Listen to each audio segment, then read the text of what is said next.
तो दोस्तों, संसद के बाद सुप्रीम कोर्ट में भी वक्फ का जो कानून है उस कानून के खिलाफ एक बड़ा मोर्चा खुलता हुआ नजर आ रहा है। इस कानून के खिलाफ देश की सबसे बड़ी अदालत में अब तक 10 याचिकाएं डाली जा चुकी हैं और इन याचिकाओं पर बहुत जल्द सुनवाई की मांग भी की गई है। और इन सभी याचिकाओं में एक बात का जिक्र है और वो ये है कि ये मुसलमानों की धार्मिक स्वतंत्रता को छीनने की कोशिश है और उसके खिलाफ एक साजिश है। इन तमाम याचिकाओं में इसे असंवैधानिक घोषित करने की मांग की गई है। अलग अलग जो संगठन हैं उन्होंने ये मांग की है। तमाम पार्टियों के नेताओं ने ये याचिकाएं दायर की हैं और सोमवार को जैसे ही अदालत खुली तो इस पूरे मामले का जिक्र इसको मेंशन किया गया और जो चीफ जस्टिस ऑफ इंडिया हैं सीजेआई संजीव खन्ना, उनकी बेंच के सामने इस सुप्रीम कोर्ट के चीफ जस्टिस ने ये कहा कि आपने इस मामले को मेंशन किया है, इस पर विचार किया जाएगा। मेंशन किसने किया? मेंशन किया वरिष्ठ वकील कपिल सिब्बल और साथ ही कांग्रेस के नेता जो हैं वरिष्ठ वकील अभिषेक मनु सिंघवी। इन दोनों ने कहा कि इस मामले पर जल्द से जल्द सुनवाई होनी चाहिए। आपको ये बता दें कि अब तक सुप्रीम कोर्ट में इस मामले को लेकर कांग्रेस सांसद मोहम्मद जावेद, साथ ही एआईएमआईएम चीफ असदुद्दीन ओवैसी, आम आदमी पार्टी के विधायक अमानतुल्लाह खान और जमीयत उलेमाए हिंद के अध्यक्ष मौलाना अरशद मदनी समेत कुल मिलाकर 10 याचिकाएं दायर की गई हैं। अब इस मामले को लेकर सुप्रीम कोर्ट में आज क्या कुछ हुआ ये थोड़ा और हम विस्तार से हम आपको बता देते हैं और ये बताने की कोशिश करते हैं। आज इस पूरे मामले में कपिल सिब्बल और अभिषेक मनोज सिंघवी ने जब चीफ जस्टिस ऑफ इंडिया के सामने ये मामला उठाया और कहा कि वो इसे अर्जेंट तौर पर लिस्ट किया जाए, इसको तुरंत लिस्ट किया जाए, तो सीजीआई ने कहा कि इसके लिए आपको एक पत्र लिखना होगा और मेरे समक्ष आपको ये लाना होगा और इसमें मैं तब विचार करूंगा। तो इस पर जो कपिल सिब्बल है उन्होंने ये जवाब दिया कि जैसा कि इस पत्र को पहले लिखकर हम पहले ही जमा करा चुके हैं, तो जवाब में चीफ जस्टिस ऑफ इंडिया ने कहा कि अगर आपने ऐसा किया है तो ठीक है, मैं ये ज़रूरी कदम उठाऊंगा। जस्टिस संजीव खन्ना ने कहा कि अभी ऐसी अर्जियां मेरे समक्ष दोपहर में रखी जाती हैं और इस पर फिर विचार किया जाता है। इस मामले में कब लिस्ट करना है ये उस वक्त हम विचार कर लेंगे। इस मामले में जो अर्जी लगाने वाले जो वकील हैं उन्होंने क्या कहा, आइए उनसे हम थोड़ा सा समझ लेते हैं। अगर कोई भी एक्ट अगर चैलेंज हुआ है, वक्फ एक्ट में ये है कि वक्फ के पास जो प्रॉपर्टी हो, बेईमानी की प्रॉपर्टी है, बेईनामी की प्रॉपर्टी है, that is issue different. But जब एक्ट चैलेंज हुआ है, एक्ट को तुरंत स्टे की मांग मेंशनिंग हम लोगों ने इसलिए किया है, श्री कपिल सिब्बल साहब ने भी इसलिए किया है क्योंकि नोटिफिकेशन के हिसाब से जैसे ही एक्ट भारत सरकार के गजट में पब्लिश होगा तुरंत ही वो अपना प्रभाव में आ जाएगा, अपना काम करने लगेगा और उसके बाद अगर 10 दिन बाद 12 दिन बाद जब मैटर लगेगा तो ये उसका प्रभाव कहां तक पहुंच जाएगा, उसको नल एंड वाइड करना कोर्ट के लिए थोड़ा सा वो होता है। इसलिए मेरी कोर्ट से रिक्वेस्ट है, ऑनरेबल चीफ जस्टिस से रिक्वेस्ट है कि इस मैटर को हो सके तो आज ही सुन लीजिए, लेकिन उसको ऑनरेबल चीफ जस्टिस ने कहा है कि लंच आवर में हम इसको एग्जामिन करेंगे, उसके बाद देखेंगे कि उसको किस कोर्ट में और कब लगाया जाए। हम रिप्रेजेंट कर रहे हैं अंजुम कादरी को और तैयब को। तो दोस्तों, अब आपको बता दें कि बिल के खिलाफ जो दायर याचिका है उसमें इस पूरे एक्ट को दरअसल चैलेंज किया गया है और एक्ट में वक्फ बोर्ड के संचालन रेगुलेशन जो नियम है उसमें एक बड़ा बदलाव काफ़ी हुए हैं। इसके तहत एक आदिवासी जो इलाके हैं उनमें किसी संपत्ति को वक्फ घोषित नहीं किया जा सकता।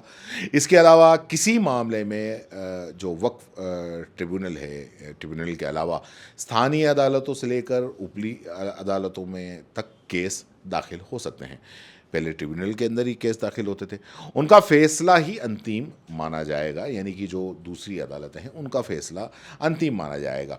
मोदी सरकार की क्या दलील है? उनका कहना है कि नए विधेयक से वक्फ बोर्ड का संचालन का जो काम है वो अच्छे से होगा, व्यवस्था में सुधार होगा और अगर सरकारी सूत्रों का कहना है कि वक्फ बोर्ड की संपत्तियों के जो मुतवल्लियों यानी कि केयर टेकर्स हैं तो उन्होंने अवैध कब्जा जमा रखा है, लेकिन इन कानून के को जो असंवैधानिक बताने वाले ये आरोप लगाते हैं कि दरअसल इसके ज़रिए वक्फ की जो संपत्ति है उस पर सरकार की नज़र है और उसको कब्जाने के लिए एक ये बड़ी साजिश रची जा रही है।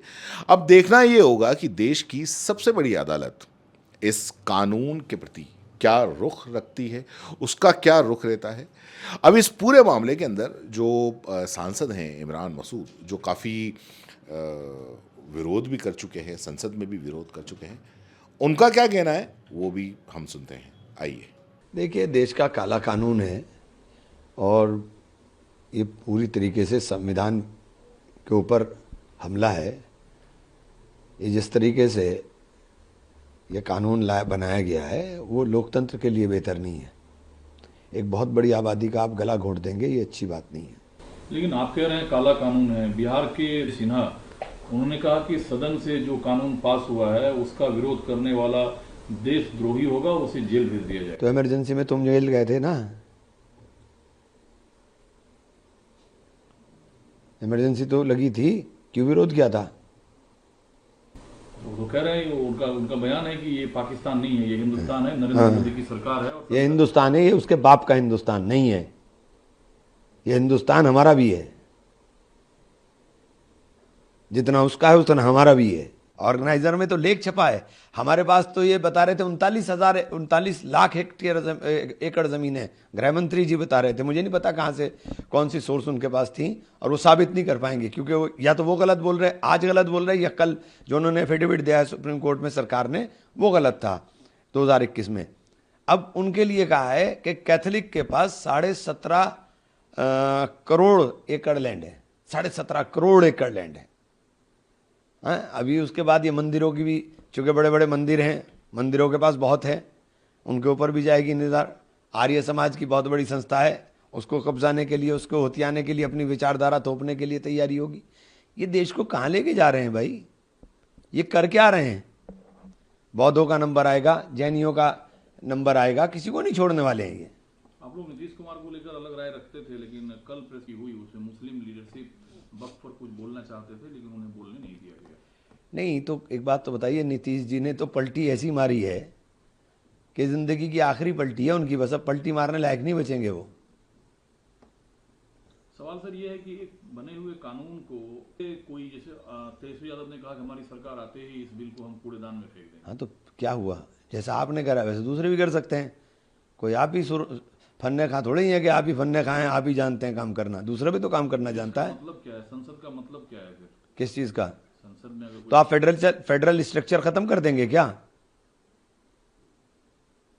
आप फेडरल स्ट्रक्चर को खत्म करना चाह रहे हैं क्या?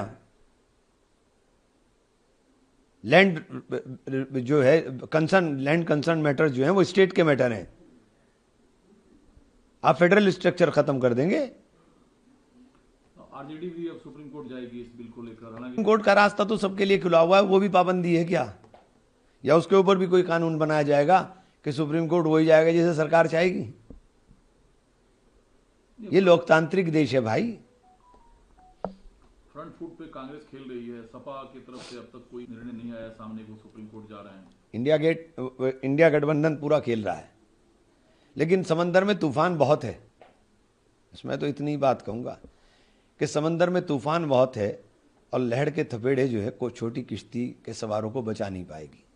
अब वक्त है कि बड़े जहाज में ही सवार होना पड़ेगा। तो बड़े जहाज तो कांग्रेस हैं। आप कह रहे हैं लोगों को कि फिर कांग्रेस के जहाज पे सवार हो जाओ, किश्तियां छोड़ दो, फिर गठबंधन का मतलब क्या है?